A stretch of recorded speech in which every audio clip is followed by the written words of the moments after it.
Bonjour tout le monde, j'espère que vous allez bien. Je m'appelle Éric Champagne, bienvenue sur la chaîne YouTube. Aujourd'hui, j'avais l'élan de faire une petite vidéo et de lire le livre Le jeu de la vie et comment le jouer. Un merveilleux livre que j'adore, que j'ai lu plusieurs fois dans le fond dans ma vie, que j'ai même suivi beaucoup de petites techniques dans le livre, comment faire, puis je trouve que ça représente notre époque, vous allez voir, c'est spirituel. Ça parle un petit peu de religion. Ça a quand même été écrit au début du 20e siècle, en 1900, au début du 1900 quelques, ils disent pas l'année exacte, mais je vais vous lire la petite description de l'auteur ici en arrière. Florence Scovel Shinn naît à Camden, au New Jersey, en 1871. Elle épouse le peintre réaliste américain Everett Shinn et travaille plusieurs années à New York comme artiste et illustratrice de livres pour enfants avant d'écrire son grand classique de la nouvelle pensée, Le jeu de la vie et comment le jouer. Elle acquiert par la suite une grande renommée comme conférencière et enseignante en spiritualité aux États-Unis. Elle meurt à New York en 1940. C'est ça, je vais lire le premier chapitre dans cette vidéo-là, puis je pense qu'il y a à peu près 6-7 chapitres, il n'y a pas vraiment beaucoup de chapitres, puis c'est un livre, il n'est pas vraiment gros, là, fait que ça sera pas très très long, puis je parlerai un petit peu après, puis de mes ressentis après chaque chapitre. Si ça vous tente, je vous invite, puis je sais qu'il y en a que ça va résonner avec eux, puis les informations sont vraiment vraiment bonnes. C'est un livre que je vous recommande fortement. Le chapitre Le jeu. La majorité des gens considèrent la vie comme un combat, et ce qu'elle n'est pas, en fait la vie est un jeu. Par contre, c'est un jeu auquel on ne peut gagner à moins de connaître la loi spirituelle. Or, l'Ancien et le Nouveau Testament en énoncent les règles avec une clarté limpide. Jésus-Christ nous a enseigné qu'il s'agissait d'un jeu formidable qui consiste à donner et recevoir. Ce qu'un homme aura semé, il le moissonnera aussi. Cette phrase indique que tout ce que nous exprimons en parole ou en geste nous reviendra et que ce que nous donnons, nous le recevrons en retour. Celui qui donne la haine recevra la haine, et celui qui donne l'amour recevra l'amour. Celui qui donne la critique recevra la critique. S'il ment, on lui mentira. S'il trompe, on le trompera. Nous apprenons également que l'imagination joue un rôle prépondérant dans le jeu de la vie.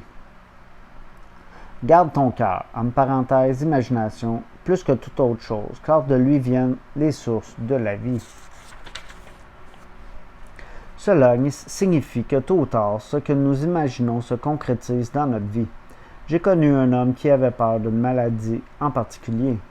C'était une maladie très rare et très difficile à contracter, mais il y pensait tout le temps et il lisait continuellement sur le sujet, ce qui fait qu'elle s'est manifestée dans son organisme et a mis fin à ses jours. Il a été victime de son imagination débridée. Nous comprenons de ce fait que pour réussir au jeu de la vie, nous devons former notre imagination. Celui qui a formé son imagination à ne voir que le bien fait entrer dans sa vie tous les désirs vertueux de son cœur. La santé, la richesse, l'amour, les amis, l'expression parfaite de son être, ainsi que ses idéaux les plus élevés. L'imagination a été appelée le ciseau de l'esprit. Elle sculpte et cisèle constamment. Jour après jour, les images que nous projetons sur notre écran mental, et tôt ou tard, nous voyons apparaître nos créations dans le monde qui nous entoure. Pour former notre imagination, nous devons comprendre le fonctionnement de notre esprit. Les Grecs disaient « Connais-toi toi-même ». L'esprit se compose de 3 parties, le subconscient, le conscient et la supraconscience. Le subconscient n'est qu'une force sans direction, pareil à la vapeur ou à l'électricité. Il agit en fonction de ce qu'on lui demande et n'est pas doté du pouvoir d'induction. Ce que nous ressentons profondément ou imaginons clairement s'imprime dans notre subconscient et se manifeste dans le moindre détail. Prenons un exemple. J'ai connu une femme qui jouait tout le temps à faire semblant d'être une veuve quand elle était enfant. Elle se costumait en noir et portait un long voile sombre. On la trouvait très drôle et amusante. Une fois adulte, elle a épousé un homme qu'elle aimait profondément. Il est décédé très vite et elle a porté des vêtements et un voile noir durant des années. L'image qu'elle avait façonnée s'était gravée dans son subconscient et s'est concrétisée en temps opportun, en dépit du bouleversement qu'elle a entraîné. On a qualifié le conscient d'esprit mortel ou charnel. C'est l'esprit ordinaire qui voit la vie en fonction des apparences. Il voit la mort, la catastrophe, la maladie, la pauvreté et les restrictions de toutes sortes, et marque le subconscient en conséquence. La supraconscience représente l'esprit divin en chacun de nous et le domaine des idées parfaites. Elle contient le modèle parfait dont parlait Platon, le dessein divin, puisqu'un dessein divin est prévu pour chacun de nous. Il y a une place que vous devez occuper que personne d'autre ne peut occuper, une chose que vous devez faire que personne d'autre ne peut faire. La supraconscience contient l'image parfaite de ce modèle. En général, il brille fugitivement dans le conscient, comme un idéal inatteignable, quelque chose de trop beau pour être vrai. En réalité, c'est le véritable destin de l'être, ou sa destination, déployé devant lui par l'intelligence infinie qu'il porte en lui. Malheureusement, beaucoup de gens ne connaissent pas leur véritable destin et aspirent à des choses et à des situations qui ne leur appartiennent pas et ne leur apporteraient qu'échec et insatisfaction en se concrétisant. Ainsi, une jeune femme est venue me consulter pour me demander de formuler la demande qui ferait en sorte qu'elle épouse l'homme dont elle était très amoureuse et qu'elle appelait AB. Je lui ai répondu que ce serait violer la loi spirituelle, mais que je formulerais néanmoins une demande destinée à lui amener le bon parti, le choix divin, l'homme qui lui appartenait par droit divin. J'ai ajouté, si AB est l'homme qui vous convient, vous ne pouvez pas le perdre. Dans le cas contraire, vous recevrez son équivalent. Elle a souvent revu AB par la suite, mais leur amitié n'a pas progressé. Un soir, elle m'a téléphoné pour me dire « AB ne m'a pas paru si merveilleux cette dernière semaine. » J'ai répondu « Ce n'est peut-être pas lui le choix divin, ce sera peut-être un autre homme. » Peu de temps après, elle a fait la connaissance d'un autre homme. Il a eu le coup de foudre pour elle et lui a déclaré qu'elle était son idéal. En fait, il lui a dit tout ce qu'elle avait toujours voulu entendre de la bouche d'AB. Elle m'a confié qu'elle trouvait la situation troublante, mais elle s'est bientôt tournée vers son nouvel amour et a perdu tout intérêt pour AB. Cette anecdote illustre la loi de la substitution. L'idée juste a remplacé l'idée erronée sans qu'il y ait perte ou sacrifice. Jésus-Christ a dit « Cherchez premièrement le royaume et la justice de Dieu, et toutes ces choses vous seront données par-dessus. » Il a aussi affirmé que le royaume était à l'intérieur de nous. Le royaume est le domaine des idées justes ou du dessein divin. Jésus-Christ nous a enseigné que nos paroles jouent un rôle primordial dans le jeu de la vie. Car par tes paroles tu seras justifié et par tes paroles tu seras condamné. Bien des gens attirent le malheur dans leur vie par de vaines paroles. Ainsi, une femme m'a demandé un jour pourquoi elle vivait dans le dénuement après avoir été riche, avoir possédé une maison et vécu dans le luxe. Nous avons découvert que la gestion de sa maison lui avait souvent pesé et qu'elle avait répété à maintes reprises « J'en ai assez de toutes ces choses, je voudrais vivre dans une valise. » Elle a conclu « C'est fait maintenant. » Ces paroles avaient réduit sa situation à une valise. Le subconscient n'a pas le sens de l'humour, et c'est ainsi que nous nous attirons souvent des expériences malheureuses par nos plaisanteries. Par exemple, une femme très fortunée disait toujours à la blague qu'elle se préparait à vivre à l'hospice. Elle s'est retrouvée presque ruinée en quelques années, ayant gravé dans son subconscient une image de pénurie et de restriction. Heureusement, la loi fonctionne dans les deux sens. On peut transformer la pénurie en abondance. Prenons un exemple. Par une journée torride d'été, une femme est venue me voir pour un traitement de prospérité. Elle était épuisée, abattue et découragée. Elle m'a avoué qu'elle ne possédait en tout et pour tout que 8 $. Je lui ai dit, bien, nous allons bénir ces 8 $ et les multiplier comme Jésus-Christ a multiplié les pains et les poissons. En effet, il nous a enseigné que chacun de nous a le pouvoir de bénir et de multiplier, de guérir et de prospérer. Que dois-je faire ensuite? Demanda-t-elle. J'ai répondu, suivez votre intuition. Avez-vous eu l'intuition de faire quelque chose ou de vous rendre quelque part? Intuition signifie pressentir ou être instruit de l'intérieur. L'intuition est notre guide infaillible et j'aborderai en détail les lois qui la concernent dans un chapitre subséquent. Elle a repris. Je ne sais pas. Je sens que je devrais rentrer dans ma famille. Il me reste juste assez d'argent pour le billet de retour. Comme sa famille vivait dans la pauvreté et le dénuement, dans une ville éloignée, la raison, c'est-à-dire l'intellect, aurait voulu qu'elle reste à New York, se trouve du travail et gagne de quoi vivre. Mais je lui ai conseillé, rentrez chez vous dans ce cas. Ne rejetez jamais une intuition. J'ai ensuite formulé la demande suivante à son intention. Esprit infini, ouvre à, le nom de la personne, la voie d'une abondance prodigieuse. Elle attire irrésistiblement tout ce qui est à elle par droit divin. Je lui ai ensuite recommandé de répéter ces 2 phrases sans relâche. Elle est partie immédiatement dans sa famille. Un jour, en rendant visite à une amie, elle a renoué avec un vieil ami de la famille. Grâce à lui, elle a reçu des milliers de dollars de la façon la plus miraculeuse qui soit. Elle m'a souvent répété depuis, parlez aux gens de la femme qui est venue vous voir avec 8 dollars en poche et une intuition.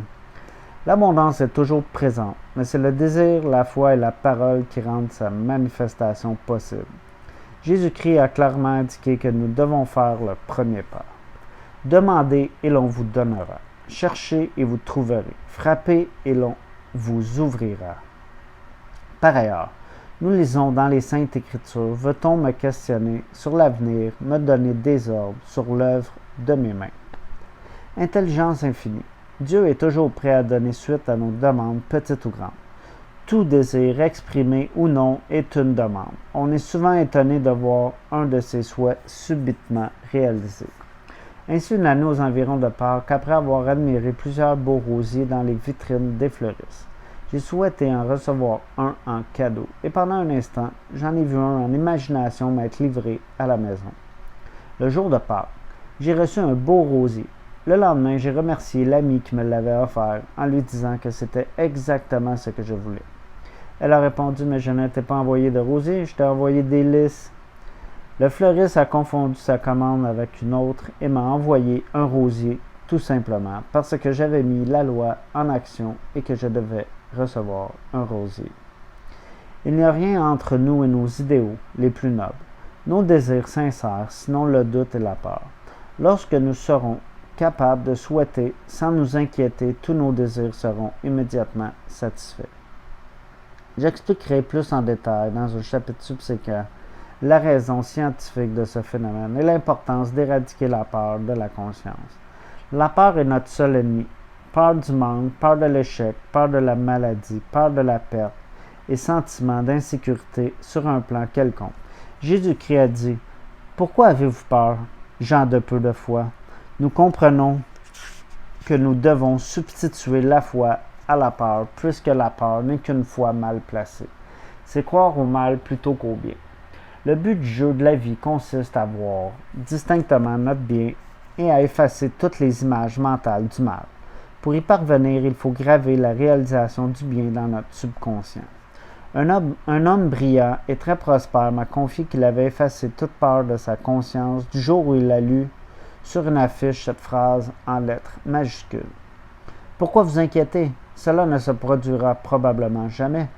Ces mots se sont imprimés de façon indélébile dans son subconscient. Il a maintenant la ferme conviction que seul le bien peut entrer dans sa vie, ce qui fait que seul le bien a le pouvoir de se manifester dans sa vie.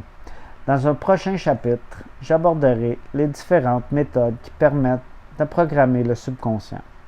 Le subconscient est notre fidèle serviteur, mais il faut apprendre à lui donner des ordres bien formulés. Nous sommes toujours accompagnés de ce témoin silencieux. Toute pensée, toute parole se grave dans le subconscient et se manifeste avec un souci étonnant du détail. Le phénomène s'apparente à l'enregistrement d'un disque par un chanteur. Toutes les notes, toutes les nuances de sa voix sont enregistrées. Le cas échéant, la plaque sensible enregistrera aussi sa toux ou ses hésitations. Par conséquent, faisons en sorte de briser tous les vieux disques malsains de notre inconscient, ces programmations de vie que nous ne souhaitons plus conserver et créons-en d'autres beaux et neufs. Prononcez ces paroles à voix haute avec force et conviction. J'abolis ma parole, toutes mes programmations erronées, et je les efface sur le champ de mon subconscient. Parce qu'elles sont nées de mes veines d'imagination, elles se désagrègent et retournent à leur néant originel. À partir de maintenant, j'instaure des programmations parfaites avec mon Christ intérieur, des programmations de santé, de richesse, d'amour et d'expression parfaite de moi. C'est le carré de la vie, le jeu achevé. Dans les chapitres qui suivent, je démontrerai comment nous pouvons modifier notre situation en modifiant notre discours. Toute personne qui ne connaît pas le pouvoir de sa parole est en retard sur son temps. La mort et la vie sont au pouvoir de la langue. Premier chapitre fini, gang. Laissez vos commentaires en bas, ceux qui ont aimé. Moi, j'adore ce livre, même pendant des années, quand j'avais acheté le livre, justement, le petit texte qui vient de conclure là, pour la conclusion, là, je l'ai lu pendant des années. Là, dans le fond, je vais vous le relire. Là, c'est « J'abolis par ma parole toutes mes programmations erronées et je les efface sur le champ de mon subconscient. Parce qu'elles sont nées de mes veines d'imagination, elles se désagrègent et retournent à leur néant originel, disparaissent. À partir de maintenant, j'instaure des programmations parfaites avec mon Christ intérieur, des programmations de santé, de richesse, d'amour et d'expression parfaite de moi. C'est le carré de la vie, le jeu achevé. » Ça, dans le fond, c'est très puissant comme petit mantra à répéter assez souvent. J'ai fait ça pendant des années. C'était écrit sur mon mur, collé, je le lisais. Je pense que j'ouvrais ma petite armoire à la maison, puis je l'avais mis là, puis je le lisais pendant des années. Puis je fais ça avec des petits mots pendant le temps que mon intuition me dit de continuer de lire ces beaux petits mantras-là, ces belles petites paroles-là qui peuvent tous et toutes nous aider. Puis comme elle explique vraiment Florence Scovel Shinn, son nom est quand même anglais, là. Puis tu sais, c'est un vieux livre dans le fond, en réalité réimprimé pour nous autres. Celui-là, il a été réimprimé en 2011, je pense, l'année que je l'ai acheté. C'est ça, très bon livre qui m'a tout le temps suivi, que j'ai relu, je sais plus combien de fois je l'ai lu, je le connais quand même assez bien. Je suis quand même assez bien ce qui est écrit dedans.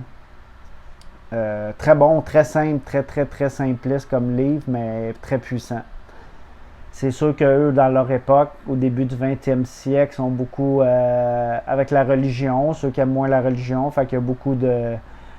Ben, tu sais, c'est pas un livre religieux, pas pantoute, mais c'est rapporter les belles paroles, justement, du Nouveau Testament ou de l'Ancien Testament. Ce qui est correct, aller chercher le positif de chaque chose, j'adore ça. Je suis pas un gars de religion ou de contrôle, mais aller chercher la bonne information est tout le temps apprécié parce que c'est sûr qu'il y a de la bonne information dans la Bible, ça c'est sûr, vu que ça a été écrit par nos frères esséniens, qui était la famille à Jésus, le groupe, comment je peux expliquer ça, la famille juive que Jésus venait, mais c'était un groupe juif, ils appelaient les frères en blanc, c'était vraiment les Esséniens, c'était des guérisseurs, un peuple de guérisseurs qui voulait le bien pour l'humanité. C'est sûr que Jésus, lui, il a fallu qu'il se dissocie justement à cette époque-là de ce groupe-là pour pas qu'il arrive à rien à personne parce qu'il savait qu'il pouvait arriver des choses à lui. Il s'est pris des apôtres, justement, c'était du monde dans le peuple, du monde comme nous, le peuple, justement, pour qu'il suive, puis qu'il rapporte ses paroles, puis pour qu'il guérisse, puis qu'il continue son chemin après lui. Fait que c'était ça, le chemin de vie à Jésus, les quelques années qu'il a été présent dans le public, parce qu'il a toujours été un travailleur dans l'ombre, dans le fond de son époque, ça, il faut s'en rappeler. J'ai du respect pour Jésus, pour tout ce qu'il a fait, puis on devrait tous en avoir. Il y en a qui aiment moins la religion, mais le respect, j'aime pas la religion par rapport au cadre unique ou une parole unique, tu sais, qu'il faut... J'aime pas la religion, c'est trop du contrôle, c'est comme le reste, c'est comme l'éducation, c'est comme la politique, c'est comme la société qu'on vit dedans. Il y a beaucoup de choses qui vont changer dans notre futur, puis dans le futur, pour le mieux, puis c'est ça qu'on veut, puis les contrastes sont là justement pour nous le montrer. Nos peurs, c'est le contraste, tu sais, quand la peur, dans le fond, mettons, de l'abondance, mais quand tu arrives à avoir la paix avec l'abondance ou la foi, justement, ou l'amour de l'amour qui est le contraire de la peur, dans le fond, vibrer une vibration meilleure que la peur, parce que quand tu es dans le manque, quand tu es dans le doute, quand tu es dans l'incertitude, quand tu es dans le jugement, quand tu es dans la honte, quand tu es dans... Tu sais, c'est tout néfaste pour nous à court et long terme. Plus qu'on le garde en dedans de nous, c'est justement détruire nos vieux disques, comme elle explique. Détruis tes disques, tes vieux schémas limitatifs qui sont plus utiles pour toi, que tu peux changer à tout moment. Moi, comment je fais? J'ai le goût de vous expliquer comment je fais parce qu'il y a les procédés très, très, très, très simples. On n'est pas obligé de compliquer tout. Tu n'es pas obligé d'aller voir les pensées, de revivre toutes ces pensées-là comme beaucoup de livres en psychologie expliquent, ou si tu vas voir des thérapeutes ou des psychologues, souvent ils te font revivre, mais tu n'as pas besoin en réalité d'aller revivre tout ton passé pour ta vibration est là. Puis chaque vibration, mettons que tu parles abondance ou whatever le sujet, on va y aller avec l'abondance. Mais tu peux aller là, puis là juste en disant le mot, oh, mon cœur vient de faire ça un petit peu. Ça a été mon ressenti intérieur, ok, je comprends. Mes émotions. Là, j'ai une pensée qui sont reliées à mes émotions. Fait que l'émotion, elle m'a tout de suite crispé le cœur. Fait que je suis déjà avec l'abondance un petit peu crispé. J'ai des peurs, j'ai des doutes, j'ai des... Quel mot me vient à l'esprit? Je le crois pas. Je pense que c'est pour les autres puis pas pour moi. Mes pensées sont des pensées limitantes pour moi-même, vous comprenez? Je suis en train de guérir, drette là, devant vous, là, en train de vous le montrer juste comment ça fonctionne. Puis comme elle dit dans le livre, si tu ne parles pas, ton conscient ne va pas imprégner à ton subconscient, tu ne vas jamais toucher ton supraconscient. Je viens de vous le montrer visuel. Fait que ton supraconscient, on peut dire que c'est ton âme, la source ou whatever, c'est l'information. Ton intuition vient de l'univers. L'univers, justement, c'est information. C'est la vidéo à couper, fait que je vais continuer la vidéo quand même. J'étais rendu que je parlais à l'univers, puis quand tu es connecté avec l'univers, puis le supraconscient, dans le fond, qui est la source, tu es relié à toute l'information, puis tu as besoin de faire des expansions en dedans de toi, puis faire des guérisons pour faire de l'espace de tout. Parce que, comme Jésus nous a dit justement, que le chemin est intérieur, puis tout est à l'intérieur de nous, dans le fond. Puis c'est vrai, tu sais, comme l'expression, ce qui est en haut est en bas, ce qui est en dedans est à l'extérieur, c'est totalement ça. Ce qui est, où ton âme est comme ton corps, même si l'univers est comme ton corps, puis ce qui est à l'intérieur est comme à l'extérieur de toi. Il n'y a pas de plus belle image ou métaphore pour expliquer comment la matrice fonctionne dans laquelle on vit dedans. Puis ça, c'est vraiment... C'est le fun à savoir. J'adore moi savoir ça. Puis c'est une belle information que je souhaite tout le monde sache un jour pour comprendre comment cette réalité ou qu'on vit dedans, comment fonctionne. Dans le fond, c'est une partie de comment fonctionne cette réalité-là. C'est tout simplement ça, gang. Puis... c'est ça, j'ai perdu un petit peu le fil avec le vidéo qui a coupé, j'étais parti, mais c'est correct.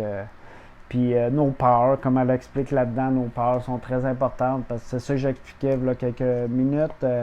Tes peurs, tu vois ton contraste, puis tu peux justement changer ta fréquence vibratoire exactement où ce que tu veux pour créer pour toi une plus belle expérience. Puis... c'est exactement ça. Je me rappelle plus trop, là. Je voulais parler ici du début, fait que je vais le vérifier avec vous. Dans le fond, c'est le jeu de la vie. C'est ça, la majorité des gens considèrent la vie comme un combat, ce qu'elle n'est pas en fait. La vie est un jeu. On est ici pour s'amuser, avoir du fun, mais on considère ça comme un combat. Oui, c'est normal. Performance, on a été aussi ceux qui ont fait du sport, c'est juste performance et compétition. Au job, c'est compétition.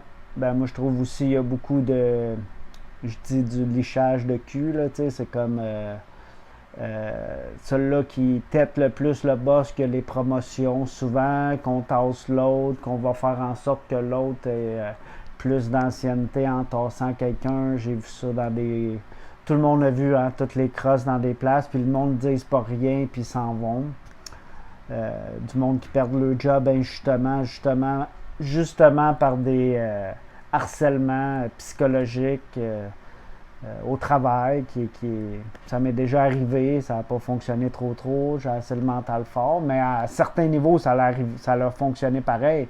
Je suis très empathe, très intuitif, par chance, mais quand même, est-ce que vous pensez que je voulais rester dans cette job néfaste-là pour moi, ou est-ce que le monde était contre moi un petit peu, puis là, je suis pas là pour me plaindre, ou dire ci, ou dire ça. Je m'en fous, ils ont fait ce qu'il y avait à faire, j'avais probablement... si ça m'est arrivé, je l'avais activé en dedans de moi, fait qu'il fallait que ça me... L'effet miroir, tout le monde est ton effet miroir sur la planète, tout le monde est là pour te montrer justement tes propres blessures à l'intérieur de toi qui reflètent une autre personne. Il y en a qui ne savent pas, mais c'est exactement de même que ça fonctionne. Fait que la vie est un jeu, pas juste un test, c'est un test à un certain niveau, mais techniquement, en montant tes vibrations, justement, c'est ça que j'allais expliquer là, quelques minutes, quand la vidéo a coupé, justement, que tu montes ton... Moi, je regarde, puis là, je regarde la vibration, mettons, on en était à l'abondance, c'est là que j'en étais. Désolé, la gorge travaille. Puis je monte mon énergie. Dans le fond, en montant mon énergie, je fais craquer ce disque-là.